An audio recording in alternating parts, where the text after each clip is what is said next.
হামের প্রকোপ বেড়েছে চাঁপাইনবাবগঞ্জেও। আরও জানাতে সরাসরি যুক্ত হচ্ছেন আমাদের সহকর্মী আনোয়ার হোসেন। আনোয়ার, বিস্তর অভিযোগ হামের প্রকোপ নিয়ে এবং চিকিৎসার অপব্যবস্থা নিয়ে। প্রশাসনের কোনো উদ্যোগ আছে কিনা এখনো পর্যন্ত আমাদের জানাবেন এই বিষয়ে। নগদ নিয়ে এলো হার না মানা হার অফার। সর্বনিম্ন 10,000 টাকা রেমিটেন্স নগদে পাঠালে থাকছে স্বর্ণের হার জেতার সুযোগ।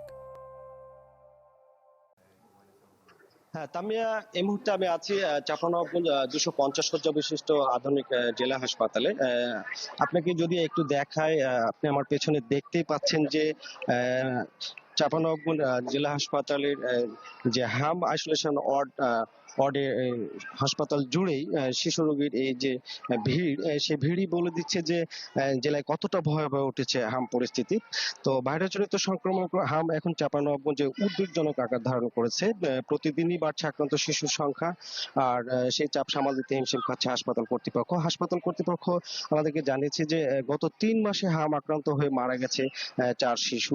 একই সময় প্রায় 600 শিশু হাসপাতালে ভর্তি হয়ে চিকিৎসা নিয়েছে। এছাড়া গত 24 ঘন্টায় নতুন করে ভর্তি হয়েছে 46 জন শিশু।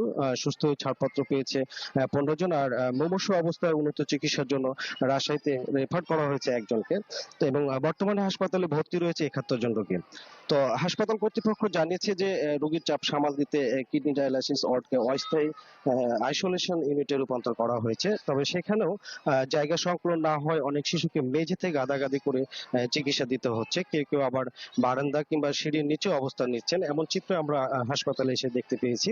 তো স্বজনদের সাথে আমরা কথা বলেছি, তারা আমাদেরকে বিস্তর অভিযোগ জানিয়েছে যে এত ভিড়ের মধ্যে চিকিৎসা নিতে গিয়ে সংক্রমণের ঝুঁকি আরো বাড়ছে। এছাড়া প্রত্যাশিত চিকিৎসা সেবা তারা পাচ্ছে না, এবং নানা অভিযোগ তারা আমাদের কাছে জানিয়েছেন রোগী স্বজনরা।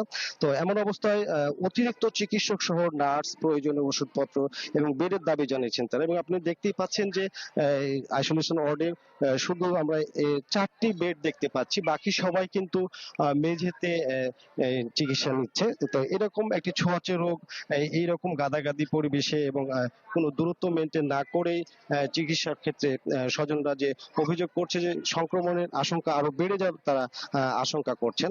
তো আর চিকিৎসকদের সাথে আমরা কথা বলেছি, তারা আমাদেরকে যেমনটি জানিয়েছেন যে হামা একটি অত্যন্ত ছোঁয়াচে রোগ, যা হাঁচি, কাশি কিংবা সংস্পর্শের মাধ্যমে দ্রুত ছড়ায়। সময়মতো চিকিৎসা না নিলে নিউমোনিয়া, ডায়রিয়া, এমনকি মস্তিষ্কে প্রদাহের মতো জটিলতাও দেখা দিতে পারে, এমনকি প্রাণহানির মতো ঘটনাও ঘটতে পারে। এছাড়া জেলার সিভিল সার্জন সিভিল সার্জনের সাথে আমরা কথা বলেছি। তিনি জানিয়েছে যে পরিস্থিতি মোকাবেলায় হাম আক্রান্ত রোগীদের আলাদা ওয়ার্ড চালু করা হয়েছে এবং মাঠ পর্যায়ে কাজ করছে স্বাস্থ্যকর্মীরা। খুব শিগগিরই হাম প্রতিরোধে টিকাদান ক্যাম্পেইন শুরু করার কথা জানিয়েছে তারা।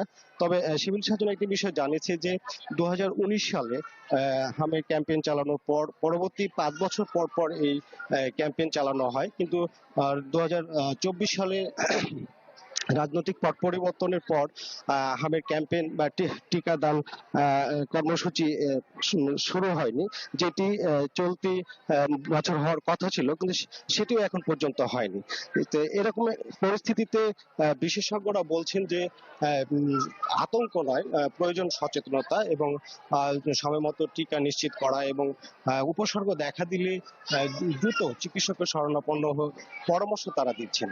তো তামিয়া, এই ছিল চাঁপাইনবাবগঞ্জ থেকে হামের প্রকোপের সবশেষ। আনোয়ার, আপনাকে ধন্যবাদ। চাঁপাইনবাবগঞ্জ থেকে যুক্ত হয়েছিলেন আমাদের সহকর্মী আনোয়ার হোসেন।